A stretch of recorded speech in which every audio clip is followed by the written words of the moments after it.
Welcome to CEBSAR Talk. I am Evans Apia Kisi, the host of CEBSAR Talk. CEBSAR is Center for Better Society Advocacy and Research Africa. CEBSAR Africa is a non-profit organization that believes in a better society for all. We in CEBSAR Africa believe that a better society begins with you and I. For more information, please log on to www.cebsarafrica.org.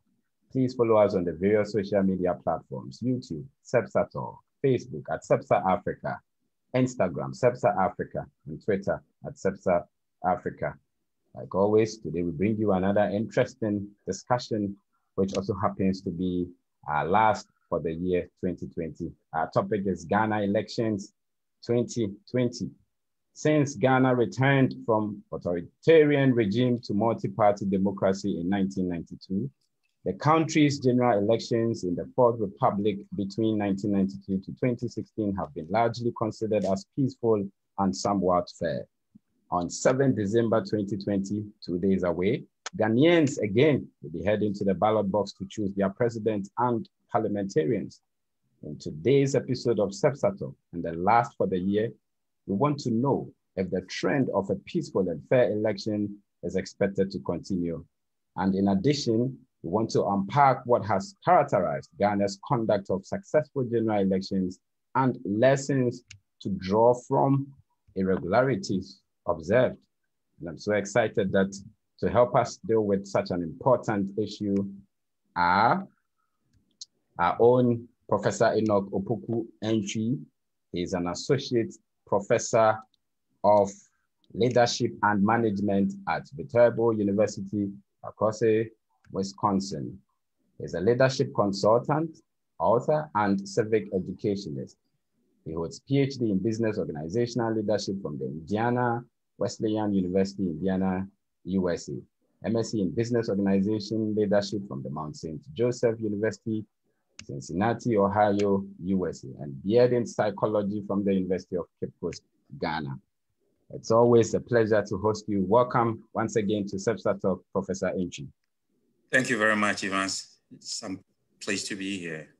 Thank you. And our next guest is also our own Dr. Ishmael Rekun. He's health and social policy researcher and a policy scientist. He's also policy analyst for the Ministry of Energy and Resources, Guyana, Canada. He holds PhD in public policy from the Johnson Shoyama Graduate School of Public Policy, USASK, Canada. He also holds MA in political science, option of public administration from the Brook University, Ontario, Canada. He holds also Bachelor of Arts in political science from the University of Ghana. His expertise lies in health and social policy, mineral land policy, and elections. It's also always a pleasure to host you. Welcome once again to CEBSAR Talk, Dr. Rekun.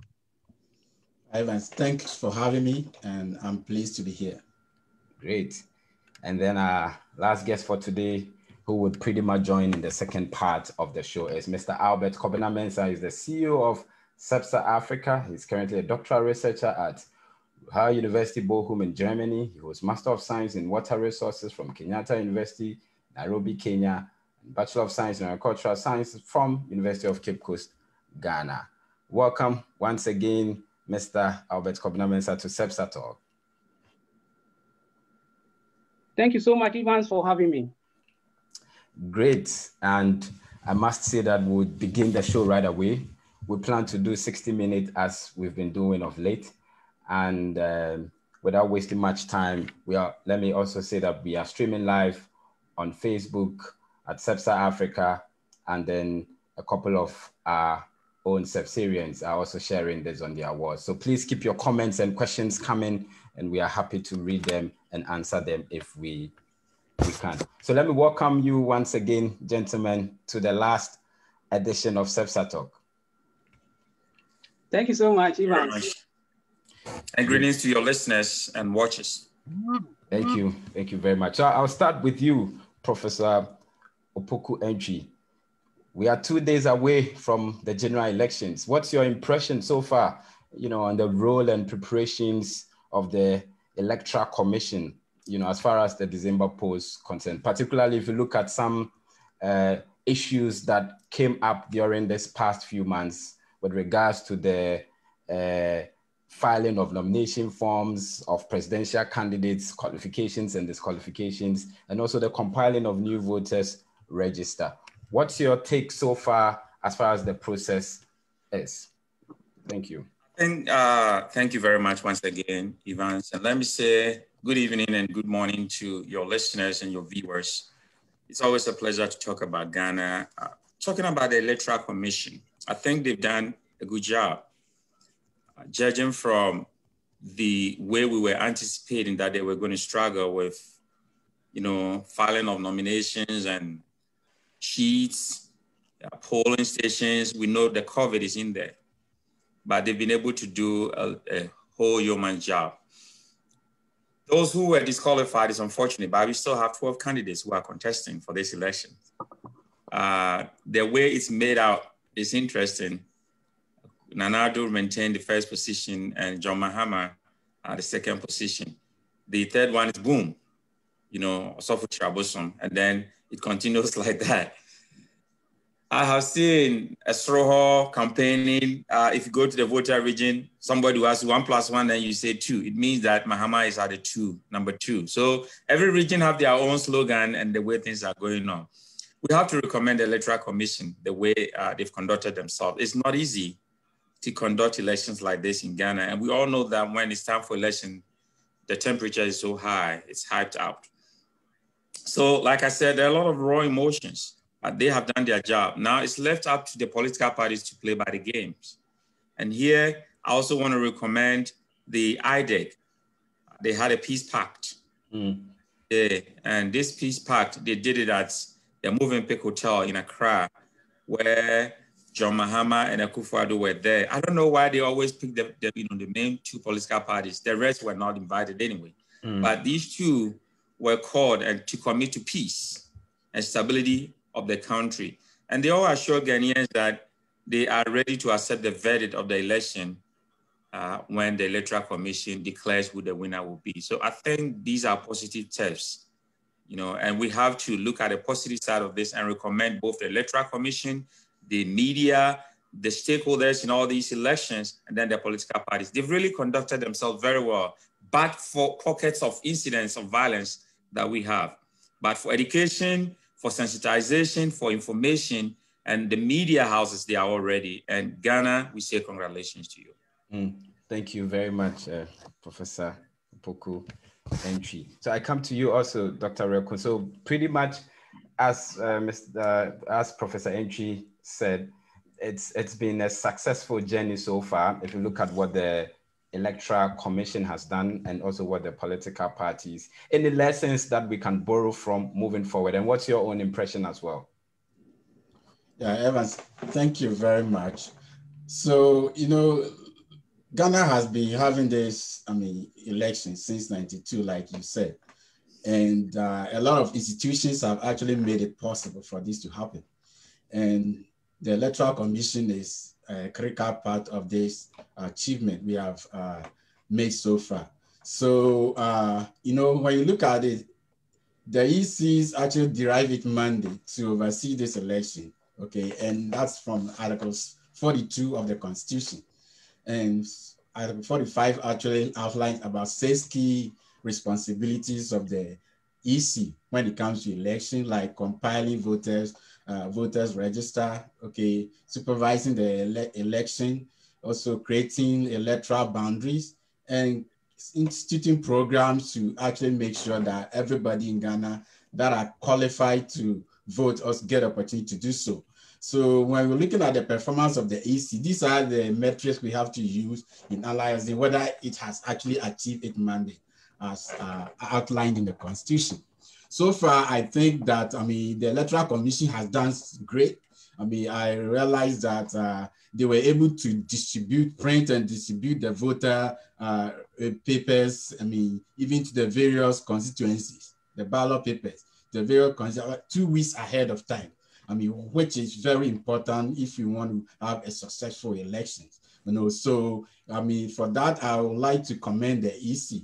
And another one, like a Prof said, the COVID-19 was a critical challenge for the EC.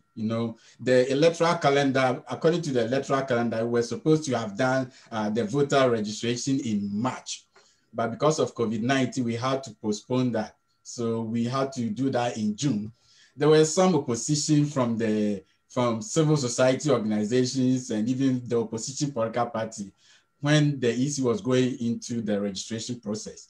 And in fact, there were a lot of pessimism that EC would not be able to gather the required people to be able to vote on the election day. But the EC proved that it was up to the task, and we have about 17 million voters, people who are qualified to vote and they are on the register. So far I'm concerned, I think that the EC has performed, wonderfully, but there are some other challenges that probably the EC didn't do that well, especially when it comes to the role of IPAC in the process. I think there were complaints from the opposition, and not only the opposition, but also some civil society organizations that, the EC was not able to use IPAC the way it has normally used. Trying to establish agreement and reach consensus with all the various stakeholders. I think the EC this time around, land was used as more of, they use IPAC as an information delivery venue. Okay, so they have taken their decision already. We are just coming to inform you about what we have done. I think that wasn't, something that a lot of the stakeholders were impressed with. And so going forward, I think these are some of the things, we have to look at in trying to move our democracy forward. We need to make sure that we use IPAC in a way that help build consensus around issues. The EC, we have to do that. But okay, there are other ones that are difficult to address because, in the Constitution, it's the president that appoints the EC. And then given the issues that happen, like, where the old EC was fired and the new one was hired, actually created some kind of mistrust for the EC, especially from the opposition party side. Okay, but these are normal things that will happen. The president has to do that. And whoever gets the opportunity to appoint the EC may see some kind of challenge from the opposition side, And so these are some of the issues we have to deal with going forward. Trying to make sure we build some kind of trust for the EC and believe that EC can deliver its mandate as enshrined in the Constitution. So preliminary, I think that everything was okay. A few challenges we can address, but I think we are up to the task. Thank you very much. I wanted to follow up with the issue of the IPAC and briefly. I might be biased towards the civil society organizations, perhaps because I also belong to one.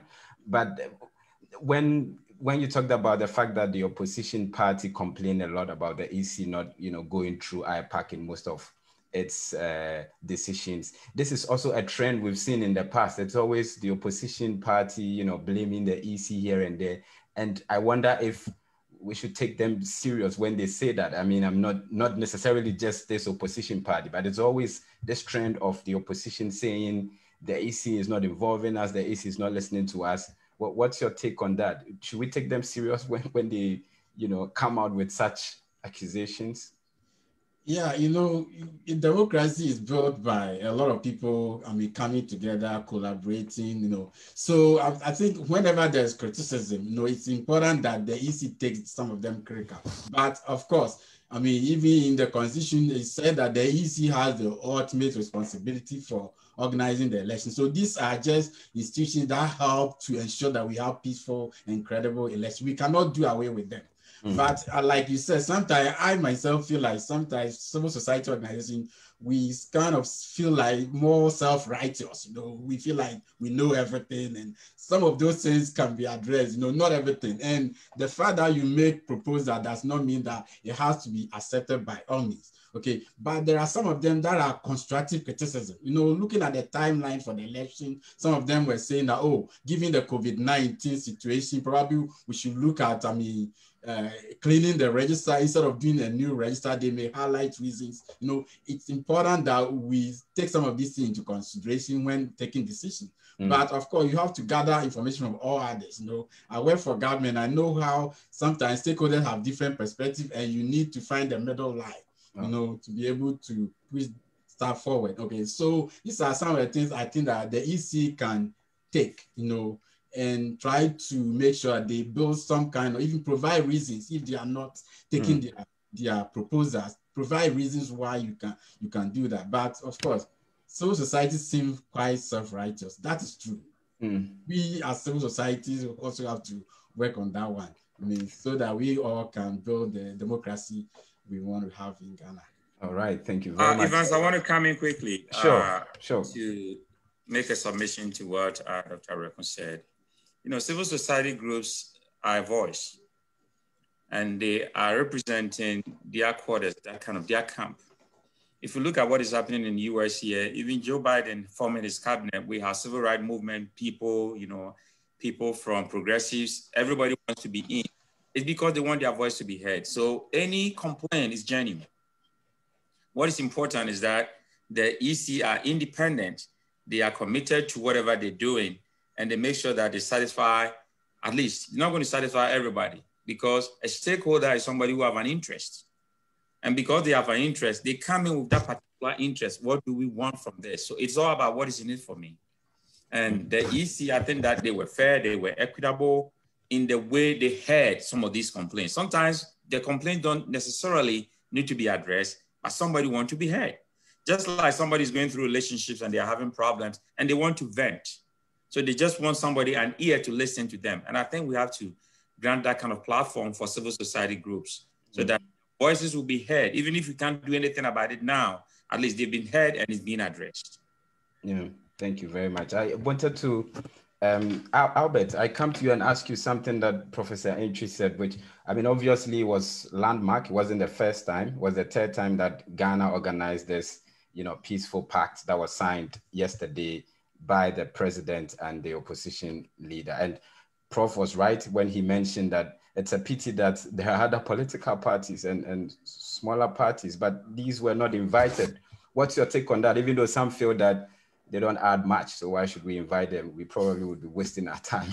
But what's your take on that? Thank you so much, Evans. And thank you so much, Dr. Rekon and Professor Opoku, for making time with us. Just a quick one on the role of civil societies. Civil societies are needed. They are the mouthpiece of the privilege of the unheard. Okay, it was the civil society that criticized when Parliament wanted to expand their chamber, to build a new chamber, and I don't know whether it was dropped or not. So civil societies, we don't claim to know it or as a matter of fact, but we build democracy. Okay, we help to deepen democracy. Talking about the peace pact and the involvement of the minority political parties and the independent ones. Well, just like you have seen, I don't know when we can break the duopoly, because even all the elections that we've done, as a matter of fact, the minority political parties don't actually garner a lot of votes for people to take them even in the next elections. And even when you look at the adverts that they do on television, okay, you hardly hear about the minority political parties even running adverts. If you come to the two main political parties like the NPP and the NDC, they have what is called the minority caucus, and they have what is called the majority caucus, which they do on TV. And mostly we don't see the smaller political parties. And even the news items that actually are telecast on TV, on radio, or in the media, most of them are centered around these two main political parties. But we can't also blame the media sometimes for the much silence or the discrimination against the small party, because they don't actually pull much in the elections. In the last elections, for instance, in 2016, I don't know whether they were, even when you combine all the other minority political parties, I don't know whether their total votes were up to 1%. So that is what that is why it has become very difficult for them to penetrate, to break the duopoly. I don't know when this duopoly is going to be broken. Well, I don't know. It's going to be very difficult. Talking about the peace pact, I think that is the right way to go. Of course, we need peace, and these parties that, just like we have seen these other political parties, some political parties come, sometimes we don't even hear about them again, but then Ghana still remains. And I had always reiterated that elections are not wars. Okay, it is in Africa that when you come to do elections, it's as if the world is coming to an end. You find them moving to places where they have not built road for so many years. You find them going to build road, and a whole lot. So it's a good thing, because Ghana still will remain, but these parties will come and go. There'll be change in government. There'll be change in NDC. There'll be change in MPP. At the end of the day, Ghana still remains Ghana. So the national interest is what matters. So it's a step in the right direction. Thank you very much. Professor Pokuentwi, you also began already by commending the posture of the various political parties. I mean, in particular, the two major political parties. But I still come back to you and ask that, can we borrow some lessons from them? I'm sure there might have been some, in terms of their messages, their campaign manifesto. Are there things that you feel also has not gone well so far and should not be repeated in the next elections? Thank you very much again, Evans. The problem here has been the COVID denial. That's my major problem, where you see a lot of people campaigning and peaceful walks and everything, and they don't have the mask on. I'm just afraid that I wish that the COVID is gone, but it's not. If you see the situation we are having in United States now, there's a second wave coming. And I know in Germany, in Italy, other places, that looks like a second, partial lockdown, because there are so many restrictions. You can't do this, you can't do that. We now have the president-elect in US saying that when he comes to office on January 20th, the first 100 days, we all going to wear masks compulsorily. So you can see that the situation is so there. So that's my number one fear. The way it's like, COVID denial, I see that COVID does not exist. That is the problem. But again, let me go back to the EC, the way they've also done. If you look at the protocols they put in place during election on Monday, everybody's going to observe that 6 feet distance. And everybody's supposed to wear a mask to come there and vote. You're not supposed to wear your party dress. And all the media are educating people on that don't come there with any flyer or your party dress to do anything. These are good things. The other thing I've seen is that the political parties are doing retail campaigning. They've been going to the villages and other places. Unfortunately, the villagers see them when it's election year. And after that, they don't see them again. But I've seen retail campaigning that is going on.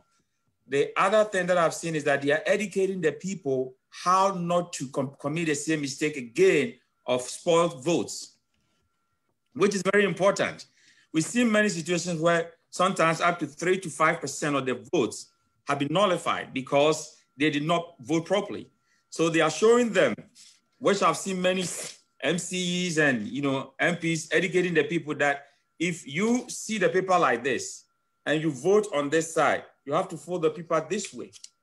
Say, you have to fold it this way so that the person you voted for, you thumb printed, the face will match with that and then put it in there in the box. That's very good campaigning, because from 1992, we're losing about 2 to 3% of the votes being spoiled votes because people don't know how to vote.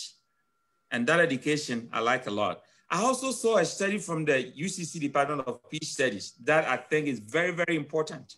Even though the sample population is very small, they sampled about 1,584 respondents from all the 16 regions. And then they asked them about what do you think is going to determine who is going to win this election. And what they found is very interesting. The first one is good policies that translate into development outcomes, such as roads, education, and health. So for the first time that I've seen that people are looking for policies, which is very important. The second one is intensive campaigning with a clear message. So the people are also looking for a clear message, and that means that you have to educate the people more. One thing I've seen that I'm very optimistic about is that with the coming in of these free senior high school, a lot of our youth are going to be educated, at least from the high school level, which is one of the hallmarks of any advanced country. If you come to the United States, if you come to Canada, if you come to Europe, you need at least senior high school before you can get a job. So once we are getting that as the basic to start from, a lot of people are going to know how to read and write, because if you don't know how to read and write, you are handicapped for the rest of your life. And once that is done, I think that people are going to be able to read in between the lines and then make an informed decision on policies and clear campaign messages. Talked about the fulfillment of campaign promises. And here, it's up to the people to judge whether the incumbent or those who came before have fulfilled their campaign promises. Thank you very much. So for you, one thing that we should learn from is the denial of COVID-19. And I must say, COVID-19 still exists. And so that's why there are rumors even that perhaps after elections, the country might be locked down. I don't know how true is it, but still be safe in Ghana and be aware that COVID-19 is still real. What about you, Dr. Rekun? If you look at the posture of the political parties, I mean, Prof talks about the denial of COVID-19 and also the issue of retail campaigning, but of course comments the issue of educating people on how to vote very well. It's amazing the statistics he gives. I mean, with 2 to 3% being spoiled ballot boxes, if you juxtapose it with what Albert said, that is even more than all the minority parties put together, you know, the votes that they get. So this is also interesting to what's your take also? What has been good for you and what has not? Yeah, I think Evans, on the rejected ballot, I think this is a very big issue. And over the years, I think we have not been able to address that. And it doesn't appear we can address, but I think the EC also has made some effort. I've seen that this year, the EC has actually, increased the spaces between the candidates. You know, so, the gap between candidate 1 to candidate 2 is now bigger, that it shouldn't be difficult for people to locate who they want to vote for and vote for them. Or even that Tom Prince should not, veer off the candidate they wanted to vote for to the next one. I think that should limit the potential of, rejected ballot. But even if the EC itself says that rejected ballot cannot be eradicated, because some people do that just to express their resistance to the process or something. So, there will still be some, but I think some measures have been made to reduce the number of rejected ballots. One other thing I would like to talk about is the issue-based campaign by the political parties. I think it is something that is very commendable. This year, we have seen a lot of political parties focusing on what they want to pursue when they are elected to office. And so that is something devoid of insult. You know, the usual one we used to see was that, this candidate will insult the other candidate. And I think this year around, I've seen that a lot of the campaigns were geared towards what they want to pursue, in government. And even another one was the campaign of accountability. You know, I have seen that throughout the campaign process. Akufo-Addo has been talking about how will you assess my performance? Do you think the mandate you gave me, I have been able to execute it to the satisfaction of you? And so this is something that is very commendable of the political parties. And Mahama is also talking about infrastructure when he was in power. So I like that. Another thing I would also like to talk about is and I found it interesting, all the political parties suspended their campaign when they heard that Rawlings had passed. You know, that is something, commendable, you know. Given that, sometimes we may think that, we should align ourselves to one political party and reject anything the other one does. But this, we are seeing that we are now working together, saying that, we are all working toward building this country. So we shouldn't focus on all those other things that are not cultural, are not human. So I have seen that kind of sense of humanness in the candidates and the way they went about, expressing their views on the campaign platform.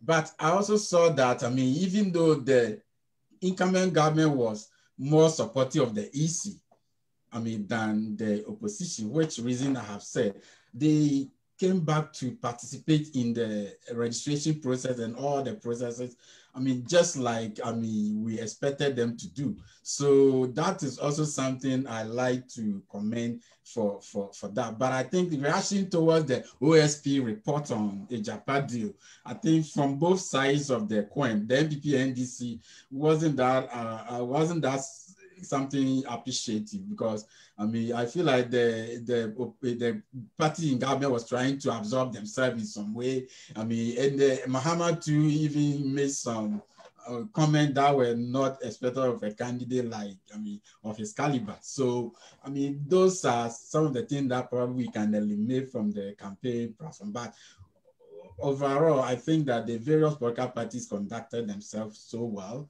I mean, they tried to observe some protocol, but I mean, not everybody observed that. But I realized, like he said, some people were doing door-to-door campaign. Some of them were also organizing some social media engagement. Okay, I think that was what some of them were doing. And also some of them also had to elect their candidates, I mean, using a few number of people, I mean, into the conference center, and others were online, you know, doing the nomination of their candidate. I think those are some of the things that I think were very good. I mean, so far as their, I mean, respect for COVID-19 protocols were concerned. Thank you very much, Dr.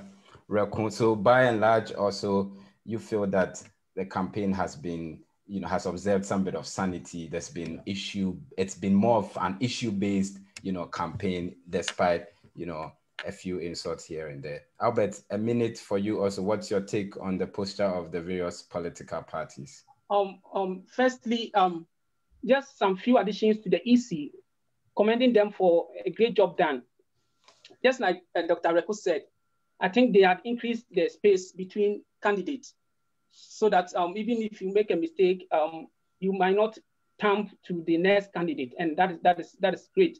The other thing UC did, which I also found very commendable, is the workshop for first-time voters.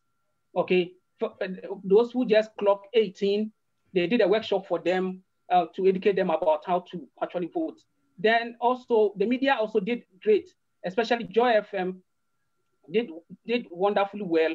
Joy FM has a program called the Joy Ballot Box, okay? And they go to, especially deprived communities, put the ballot box over there. Then you write your issues that you wish the various political parties, or when they win power, they do for you, and you can list them in order of priorities. And they did that, and people were, especially issues about road in the place they did, issues about education, issues about health are very dear to the people. So it's very, very great. Then Peace FM also does a program called Decision Time. Okay, so Decision Time is also a time where they educate the people about previous elections that have been held, the mistakes that we made, the strongholds of various political parties, and what have you. So that was also something great. Also, and maybe you add CEBSAR Talk also did well by, you know, scrutinizing the various manifestos. I haven't ended. I was coming to that. Okay. I was coming to that, but before I come to that, as a matter of fact, for me, the political parties, MPP and NDC especially, they are not selling messages that I think are so concrete. Okay, the messages they are selling are petty stuffs. You know, it's like primary stuffs, basics. It's like the word was just created. Okay, a typical example, and most of the messages they are selling, they are not pragmatic plans. And the MPP and NDC are not so much different. They are not even selling different message. You talk about issues like, one says, I'm going to regularize Okada. One says, no, I'll give you a car, I'll rent for you a car. You know, then the other says, okay, we are going to give you chamber or Fanina policy. Then at a point in time, I even heard, of course, I don't know the veracity of this, but I heard that the MPP were going to announce the Fanina policy for first year tertiary students. And so the NDC had to make fast and announce it first. Look, and this is a joke, you know. This is a joke. You talk about, we want to regularize Okada. This is not a long-term plan. And there are people who go like, oh, we need to, because there are places where cars cannot go. Okay. In a well-planned country, okay, systems are built, transportation systems are built to such an extent that no matter where you are, you can actually alight and go back to your home. You see, we talk about countries building railway, and you are talking about, this is, it is called ad hoc measure. It is reactionary. Okay, you would like your father to be an Okada driver. On a more serious note, it is something you can be proud of. Well, it could alleviate people out of poverty, but it's at a micro scale, but not long term. It's not concrete. Then we also had, okay, probably because of time. Exactly. So for you, in summary, the political parties' messages that they are selling are not really something that are sustainable. They are vague, eh? They are not sustainable to me. They are petty things. They are petty things which will not move Ghana. Evans. We'll come to the issues if you don't mind. So let me just welcome those of you joining the show now that today is our last show. And on CEBSAR Talk today, we are discussing Ghana elections 2020. We are looking at Ghana in totality, what has helped the country to maintain quite a peaceful and a fair election over the years, and what are the issues that are burning for you. This would be our discussion in the second round.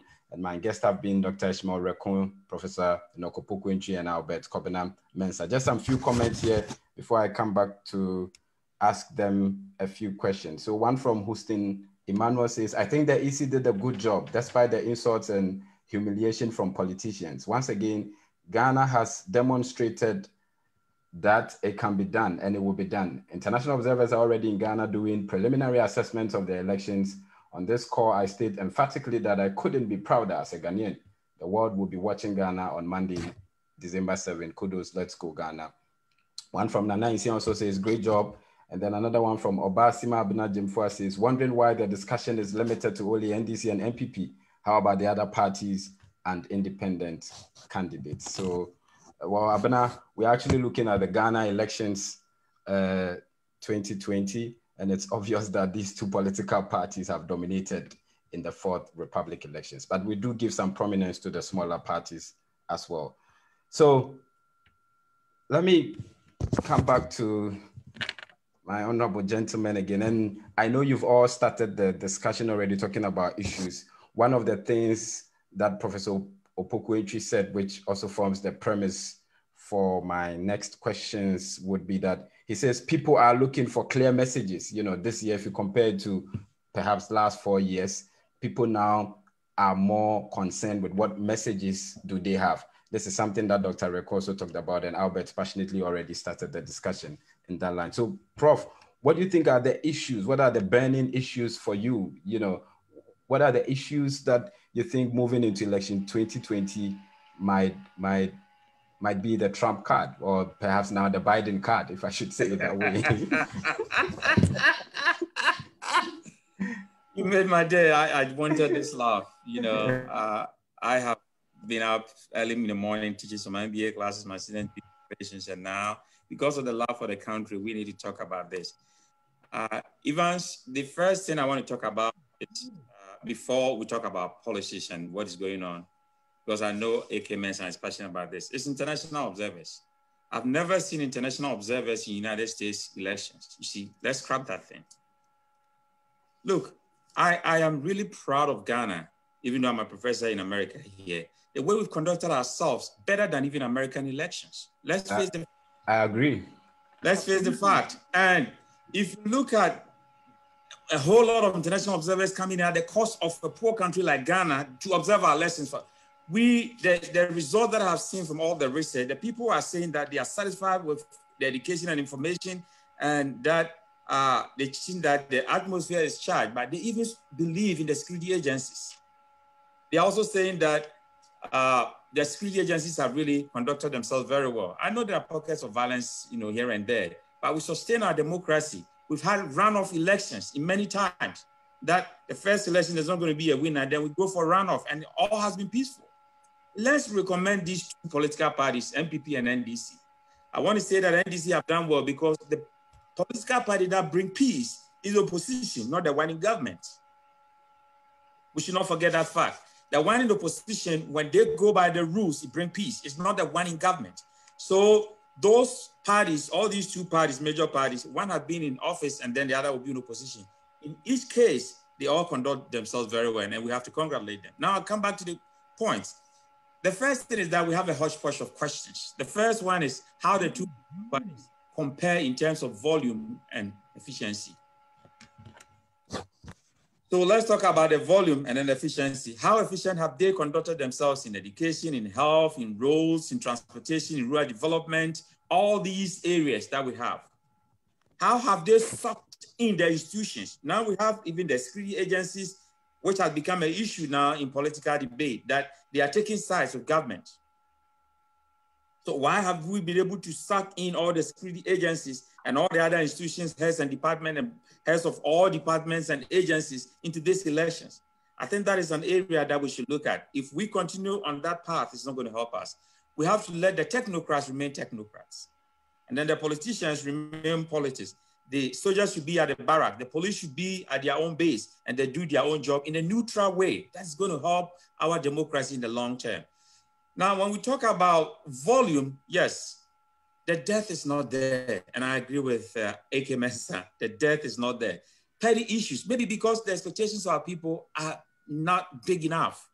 People are looking for a shed for funeral. People are looking for community center. People, you see, our expectations are low. And because most of our people have not traveled outside to see what is happening in Japan or UK or US and other cities. There's no dust anywhere.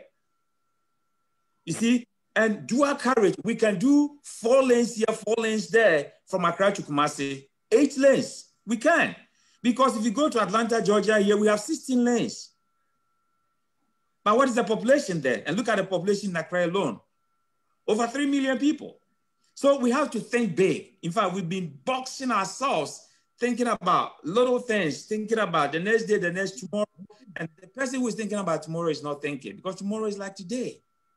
Let's look at the big pictures now. You know, the next 5, 10, 15 years. If you want to rub shoulders with the rest of the world, like what Malaysia and other countries, Singapore have been able to do, then let's think big and stop thinking out. Even dual carriage is a problem. Look at the Eastern Corridor Road from Hohoi up to the, the northern part of, we've not been able to do it. Before I started it, I was working with the German government in Volta region.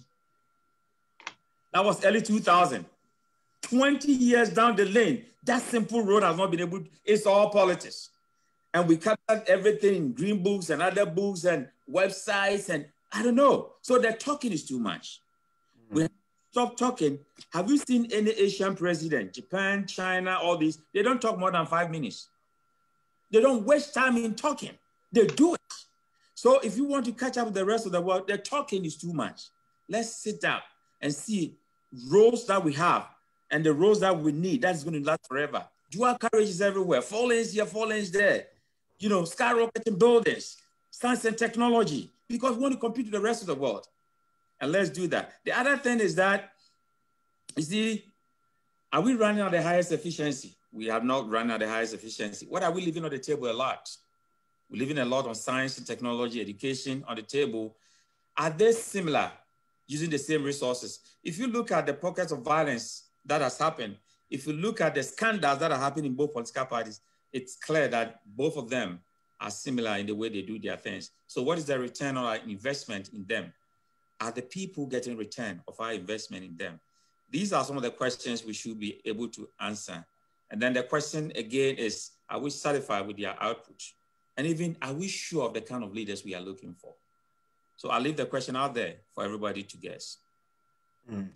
Thank you. Thank you very much. You made really interesting points. And those of you who follow, how do I call him? So I call him social media sensational one Jonas guy who says the system is working 24/7. You know, he says every minute, yeah, government bus passes by. It's always dual carriage. And I guess those are some of the things you were saying, you know. Yeah. What about you, Dr. Rekun? What do you think will be issues? Prof really talks about putting it into volume and efficiency in terms of education, health, and the likes. And what about you also? What what do you think are the issues, the burning issues for you, moving into election 2020? Yeah, Evans, a lot of studies have been conducted on this election, examining what probably are the interests of voters in this election. And I think the most recent that I read was the University of Ghana one. I think it's similar to what Prof talked about. And I was so happy that, a lot of Ghanaians are now prioritizing government policies. About 35% or so prioritize government policies. About 25% or so also talk about messages in the campaign, what the campaign messages. And about 18% said they will vote according to their the party affiliation, So when you put the campaign message and the policies of government together, you see a significant number of Ghanaians now routing for policies. So to me, that is a good thing. And they also went further to dig into what kind of policies they really prioritize. I think they said a lot of the people talk about free senior high school, as going to be one of the key things that will shape their choice in this election. And about 65 or so percent, or 61%. So that was actually a significant number. But when you look at the free senior high school, it looks like not all the parties seem to be saying that they are going to keep it. Others are saying they will review it, but essentially to make sure that we get rid of the double track, but still provide a free senior high school.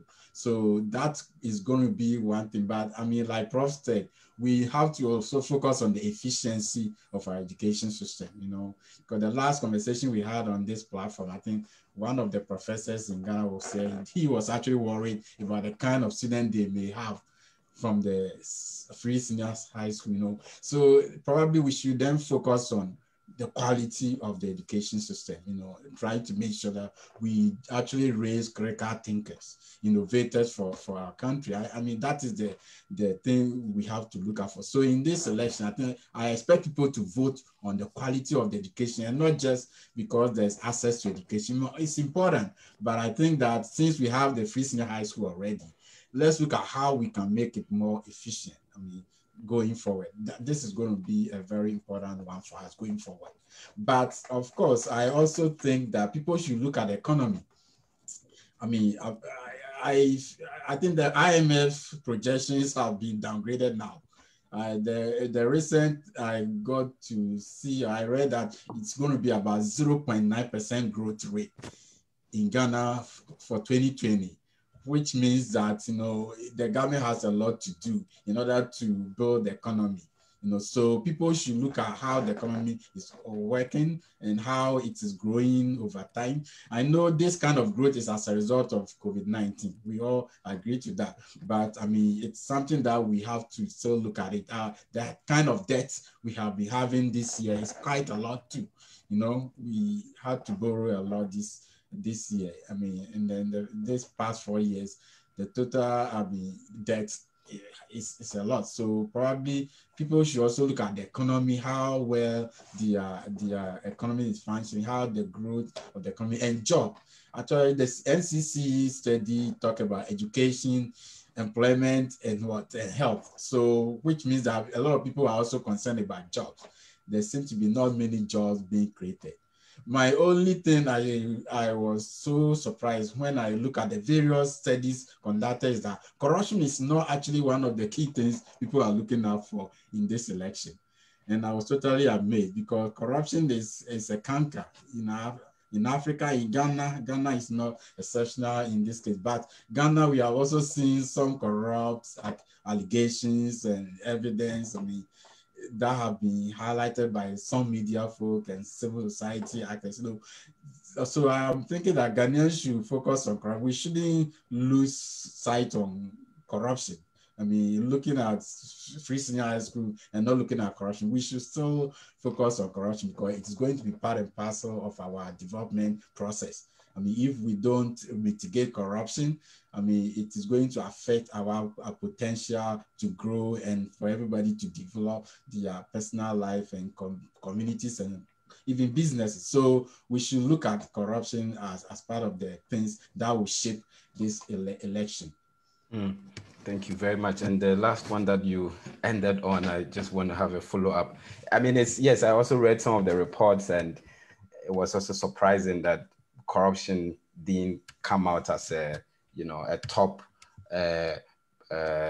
issue, for most candidates. Do you think that probably it's the way the survey or the questions were framed, or you feel that Ghanaians have normalized corruption as we hear, and so it's no longer an issue? MPP and NDC or the other parties are the same. So, because it was also surprising. But don't you also think it plays a role? Because some also believe that, for example, it probably it's not because of Free Senior High School that Nana Addo won, but it's because of corruption perception in the Mahama administration. And so they think that it might not have featured in these research studies, but it would play a role.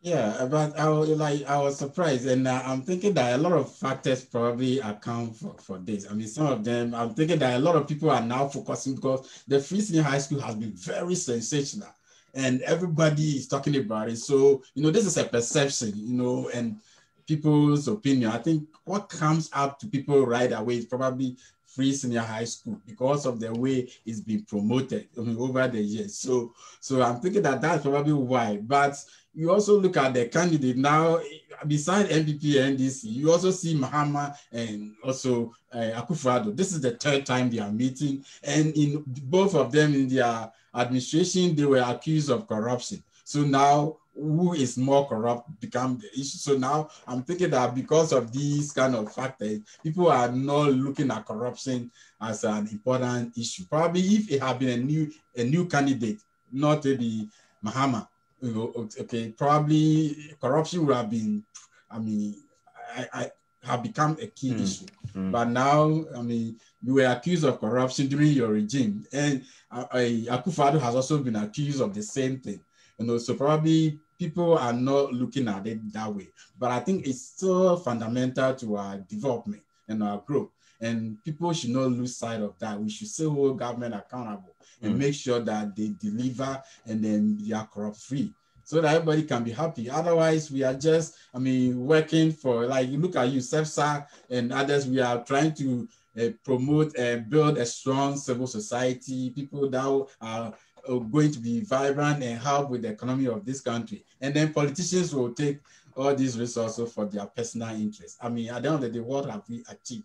So that's why we shouldn't lose guard on corruption. Let's still pursue our leaders so that they don't engage in corrupt activities. Okay, all right. Thank you very much, Dr. Rekun. So I come to you, Albert, and I want to start with you this way.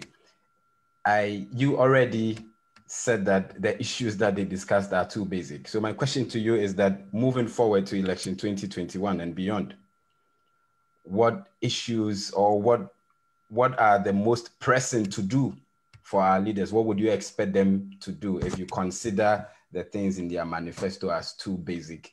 Then what would you consider them to do? For example, Dr. Rekun already started by saying that building on what Prof said about the lack of efficiency in most of our policies, saying that we should probably make the Free Senior High School more effective and more also efficient. But for you, what would you expect the next government, if sworn in on 7 January 2021? For me, thank you so much. I will take it right from where Dr. Rekun ended. The big issues for me are two: corruption and leadership. And I know Professor Opoku will bear with me because he is a leadership expert. Corruption is bad. It breaks down societies. It affects our well-being. It distorts economic progress of any nation. And corruption creates something we call, what I describe as sorry state. Ghana's current state is a symptomatic feature of what corruption does to a state. Corruption scandals, big ones, have hit this administration big time. That was what Ghanaians thought we were running away from when we went into the December post in 2016. But this government have been hit with big issues of corruption. It is something that is going to affect the achievement of the SDGs and Ghana might not be able to achieve the SDGs or the Agenda 2030 if we do not wage a deliberate, conscious war against corruption and deal with the people who steal this nation and plunge our societies into sorry state. Probably people might not have lived in communities where there's poverty. So when they talk about corruption, they are okay. I have seen poverty. I have lived in an area where I see gold mining had distorted communities and had downsided and had somersaulted the society down. So because of that, when I talk about corruption, it is because money is not used for the intended purpose. How can you live in gold mining area, brother, and your road is bad, your water is polluted? Then it is better for us to keep the minerals in the soil, right? That is why we need a leader who can turn these fortunes, who can turn this curse around. Why do I talk about leadership? When a football team fails to deliver, we don't blame the players, we blame the coach. A good coach uses his technical and managerial abilities, makes substitutions and plans that make the team win and carry the day. When students fail in examination, it is not the students who are punished or who are blamed, it is the teacher in question. How do we judge the national best farmer in Ghana? We judge all these things based on the fundamentals on the ground. So for me, I dwell on leadership, and any leader or any person who is a crusader against corruption is my friend. I support anyone. People might have had their downs or their pitfalls as human beings, like Martin Amidu. He's a human being. He might not get all wrong, but as far as he means well and stands against corruption for the greater majority of the people, he is my friend. And anybody who fights corruption and anybody who stands for better society is my friend. Evans, let me end this way. Ghana intends transiting into a first world nation by the year 2057, in the next 30 years. We cannot achieve this with this petty campaign promises they are competing about. I brought free SHS. I didn't bring it. Well, it's interesting, you know.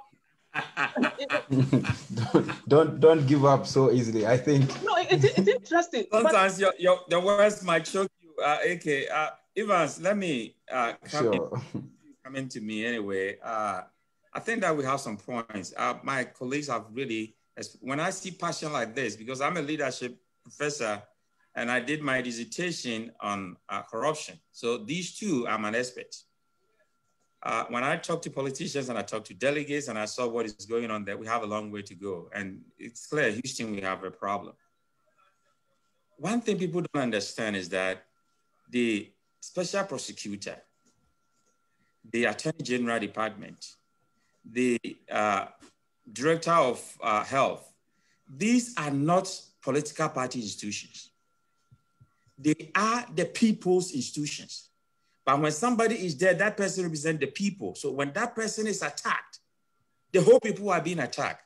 And that is the knowledge our people have not got there yet. So the special prosecutor don't own that position. He's there for the people. Now, if that person is being bullied, and I know the serious says that bullying are the smoke. The power is the fire. When people are there to speak out to the political parties and say that, no, we have to do things right, and then they are rather kicked out. It is an indictment on the Akufo-Addo's government when you see what happened to the Jomelovo Auditor General. Yeah. That institution is for the people. He investigated an issue and then he said that I see corruption here. You see, auditors are not supposed to find corruption. They are supposed to audit your account to see whether they reflect the truth account. That is all auditors are supposed to do. So when they come there and then they find corruption, they make recommendation. What wrong has he done? But look at how he was kicked out. Now, nobody speaks for these people. It is not their job. They are there as civil servants to protect the pets of the people. Now, if they are being bullied and the people will not stand up to them, that institution belongs to the people. And I want to make that message clear. Before I end this, I will do an exercise. Because most of the time when I'm teaching, I do this exercise with some people or when I'm consulting. We have to identify some point. The first point is to identify where we have capacity. And I think we have many capacities in agricultural sectors. We have the informal sector. Now about 65% of our system is informal, artisans. We have to identify where we have capacity. Education, we still have capacity. Health, we still have capacity. All the areas, even service, manufacturing. We have capacities in all these places, so we have to identify where we have capacities. Then the next is to explore growth spots where we have the capacities. Yes, we've identified the capacities, but where do we grow on these capacities? Then the next one is we are going to assess points where we have competencies. So there are many areas that we are not competent. So we have to assess areas that we have competencies, and then how valid, genuine, transparent, and prompt are the assessments. We need to do that. Then we have to find strategic plans of consciously how we're going to grow and develop. Some places we have grown, but we've not developed. So they will say that the GDP have grown this percentage, but what is the development that accompanies it? We don't have it. The people's growth mindset is also key. When we talk about growth, it's not just about roads and transportation and health and education, but the mindset cognitively, we've not been able to grow as well, to match with the rest of the world. And we have to be able to look at that. Reinhold Remba once said that man's capacity for justice makes democracy possible, but man's inclination to injustice makes democracy necessary. Democracy has dawned on us now. It's in our palm, but there's a lot of injustice going on. Okay? A lot of the youth not having jobs to do. Now people finish schools and you have to go through protocol. So if I don't know anybody and nobody knows me, then somebody who got a bad grade than me can get a better school because nobody knows me. I know that the Ministry of Education, Ghana Education Service are bringing a lot of policies to help 30% for underdeveloped schools. But I want to talk about two things, then others can come in. The first one is that we've sucked a lot of institutions into our system. I've already said this and I'm going to repeat it. YOCO, the police, the BNI, the military, directors of institutions have all been sucked into politics. Allow the technocrats to do their jobs. Politicians should not involve these people because some of these people are genuinely civil servants who want to come and serve. Allow them to serve. But unfortunately, our system, because of corruption, is such that those who are good, those who are ethical, are rather seen as failures and are rather seen as nuisance to those who are unethical. And we should be able to look at that. Now, I end with this exercise. I want all of us, all of this panel here and those who are listening to us, let's close our eyes. Just close your eyes for me, please. And whilst your eyes is closed, imagine you are at the end of your life. You've been told that you have just 2 weeks to die. And from this point, your desire for striving for recognition, for wealth, is no more a passion. The house, the cars, there are walls on the wall. Who cares? You're about to die. Who do you want to have been in your life at this point? Do you wish to have been someone who used his life or abilities to help those who needed it? The weak, the struggling, the frightened, the bullied. Do you wish you'd have stood for something better or making a difference? Now open your eyes for me, please. I don't know what you imagined, but that is true wealth. That is true wealth. So most of the things that we think are valuable have no value. True wealth is those who stand for something great and those who make difference in our life. Thank you. Thank you very much, Professor Poku. Thank you so much, Professor Poku. Evans, if I may end on what I was submitting. Do that in a minute, please. And so, in the nutshell, Ghana Ghana envisages becoming a first world nation by the year 2057, the next 30 years. This will not be achieved by the usual or the business as usual politics. It will be achieved by working the top pragmatic leadership at the helm of affairs. Let me give this example. Before 1990, China has been able to lift 800 million of his people, of her people, out of poverty. You know what they did? They targeted distant regions and communities and provided them access to social services and healthcare. They also focus on investment and exports. By this system, China has been able to reduce poverty, or has been able to reduce 40% of the people living in poverty to 10%. Look at this scenario again. In the 1960s, the GDP per capita of South Korea and Ghana were around the same, which was around $1,000 US. You know what had happened? By 2016, the GDP of South Korea is around $25,000, more than actually, because we're talking about 2016. You know what the GDP of per capita of Ghana is around 2,000. Ironically, between 1990 to 2015, Ghana received official development aid more than South Korea. So what have you been doing all this while? That is why I recommend that we emulate the Asian policy or the development agenda, and to lift our people, create better societies for ourselves, and lift our people out of poverty.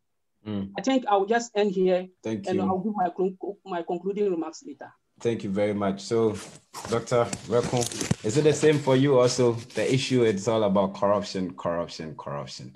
What about you moving into 2021? Hopefully, the next government will be sworn in. It could be Ekwadonko, it could be Mahama, it could be Nane Kufuor, it could be anyone. What are your expectations? What would you expect, you know, the most pressing to do for our leaders? Our two panelists have talked about we should stop corruption. What about you? Yeah, I think it's good. We have to stop corruption. But I think one of the pressing issues right now, I mean, and all over the world, we are trying to address is COVID-19. You know, the menace hasn't left us yet. I mean, Ghana is still part of it. I don't know whether we've stopped tracking, but I think the COVID-19 menace is still an issue we have to battle with. You know, as a country, I think that, I mean, going after the election into 2021, I'm thinking that the next government will have to focus on how to, I mean, address the COVID-19 issue. You know, I think that so far we have relaxed a bit in Ghana, and I can see that people are going about doing their normal business. And of course, sometimes it is to satisfy the wish of the politicians. Because politicians know that this is the time for them to market their campaign and then also become the next MPs or the next president. So they may not be focusing on COVID-19, but if you get infected, it's an individual issue. It's not a group issue. It's not a government or a party issue. So I'm thinking that it's still an issue.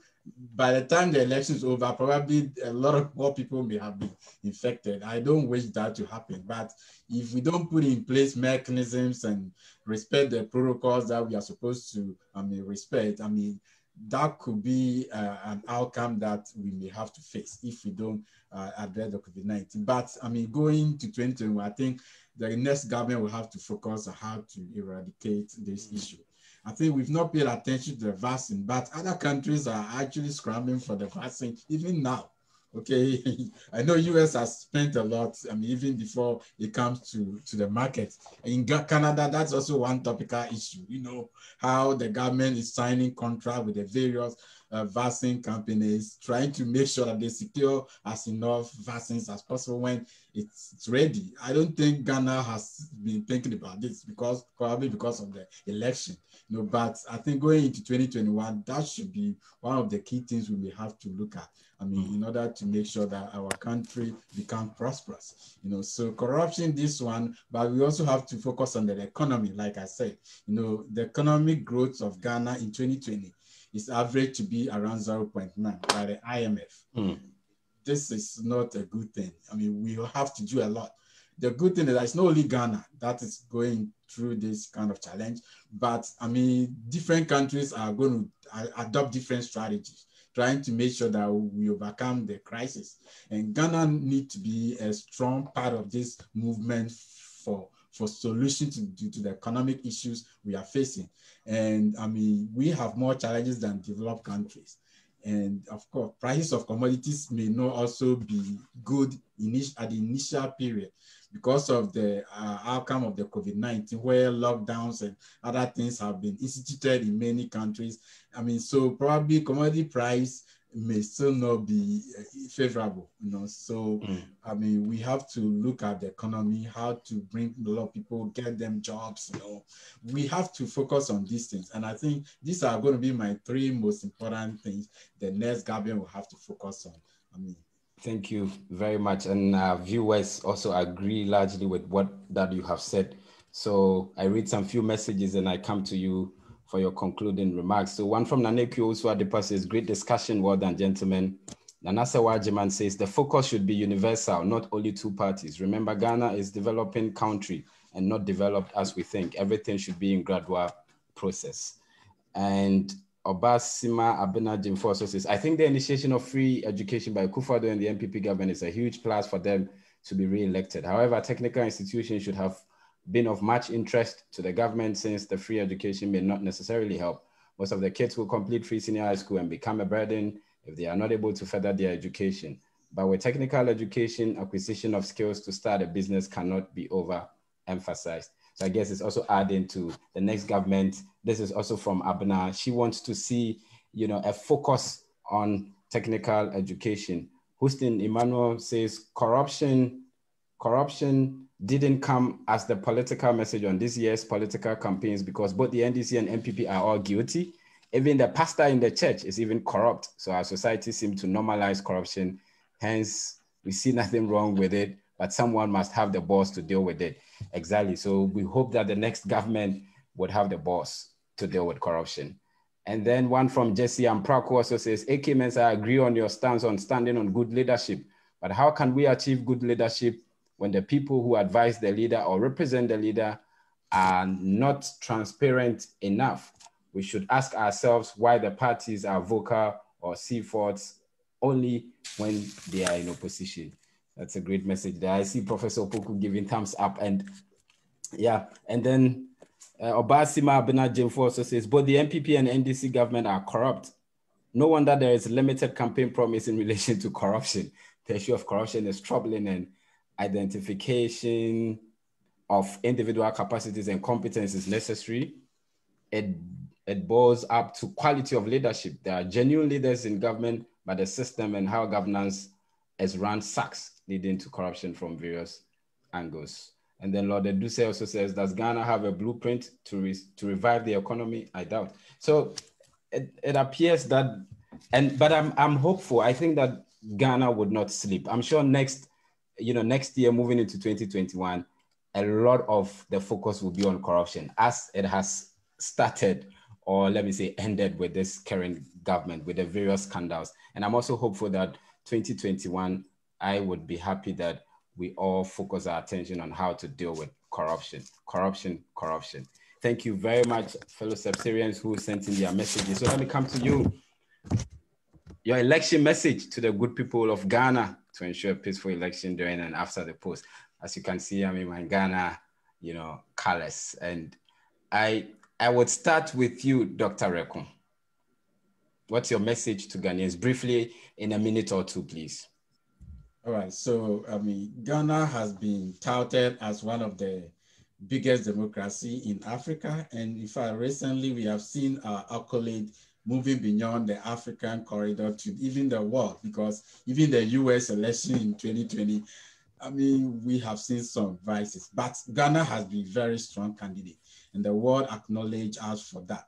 And so I want us to move into this 2020 election, with the notion that we are a leading democracy. We aspire for free and fair election, credible election, and peaceful election. Let's go into this election, making sure that everybody get opportunity, the fair opportunity to be part of the process. We want to be peaceful in this particular process. So go out there, don't be part of this vigilantism that may be carried to the voting centers to protect ballot box. Go there, cast your vote, and go away. At the end of the day, the EC will actually announce who won the election. So that is my message. Go out there and vote. Don't be part of the violence processes that others may try to instigate at the various polls. And at the end of the day, Ghana will be the winner. Thank you very much, Dr. Rekun. So to paraphrase what you said, go and vote. Do not observe violence. It's voting, not violence. Thank you very much. AK Mensah, your message. Evans, I'll be brief. The introduction of the free SHS had shown us one thing, that where there is political will at executing projects, it is possible. That same political will should also be executed to arrest corruption in the country in any form. And there should be concerted effort aimed at reducing poverty in all deprived areas and in all regions, by not only concentrating in Accra. We should aim at removing children from the street, those selling on the street, carriers from the street. When you stop carriers from paying levies, it's not an achievement. In a better society, nobody carries someone else's things on his or her head, because the head is supposed to use to think, to come up with ideas, to bring development in the country. Concerted efforts should be made to remove all these people from our street and give them better lives. Lastly, going into election 2020 in December, in the words of Professor P.L.O. Lumumba, he said, an African, when given an opportunity to make the choice, ends up making the wrong choice. It is my fervent prayer and hope that come Monday, you will go and make the right choice to make Ghana shine so high across the globe. Thank you very much. Thank you very much. I still want to make this comment. So your issue on arrest and corruption.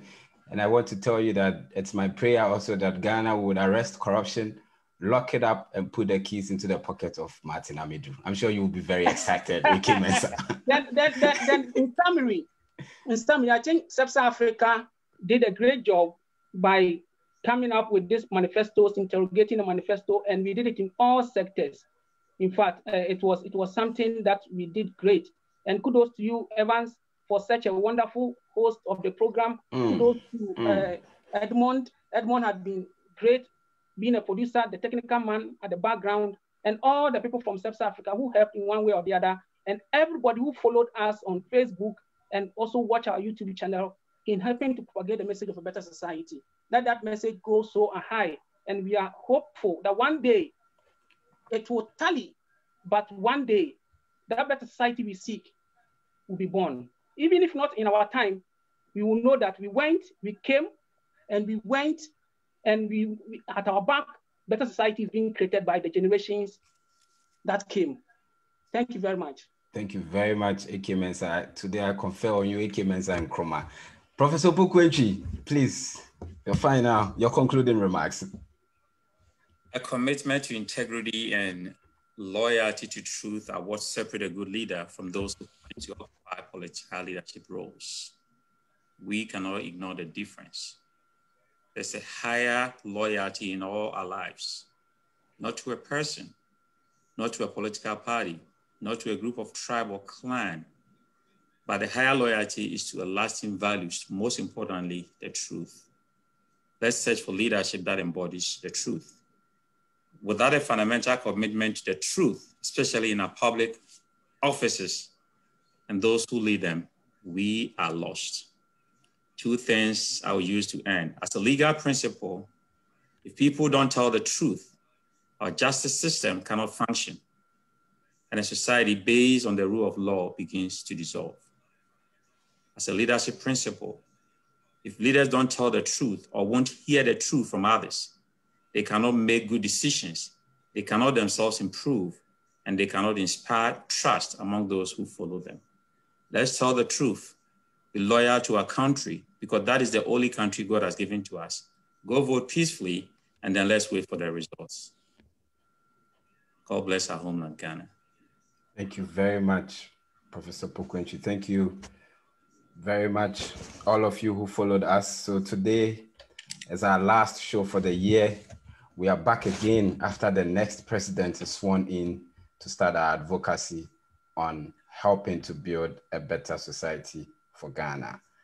Let me also end with a quote from one Harriet Aqua. I think in these times you have people pouring out a lot of messages, and one of them that caught my attention is one from one Miss Harriet Aqua. She's also been on the show before. She says, let's remember we have only one Ghana. Peaceful elections is our collective responsibility. Let us observe the peace that we have. We have nowhere to go. We just have Ghana. You cannot speak French. If something happens, where are you running to? Please, after voting, go home and sleep. Thank you all. Thank you all very much. So today my guests have been Dr. Ishmael Rekun, Professor Enoch Pokwenchi, and Mr. A.K. Mensah. We had looked at Ghana elections 2020, and we all believe and know that in the end, Ghana wins come Monday. Thank you all. Thank you all, fellow CEBSArians, those of you who followed us, watched us, commented. We are grateful to you. Albert has already said it, but let me also say kudos to Albert himself, who has also been great, not only just being a panelist, but also part of the technical team and the production team. Thank you, Edmond, and thank you, Professor Pokwenchi and Dr. Ishmael Rekun. We say thank you to all other guests who appeared on the show. We are grateful to you, and we hope and pray that next year, if we start again, perhaps our focus will be more on corruption, the economy, and maybe COVID-19, which is the pressing issue going into 2021. I am Evans Apia Kisi, the host of CEBSAR Talk. See you in 2021. Bye-bye.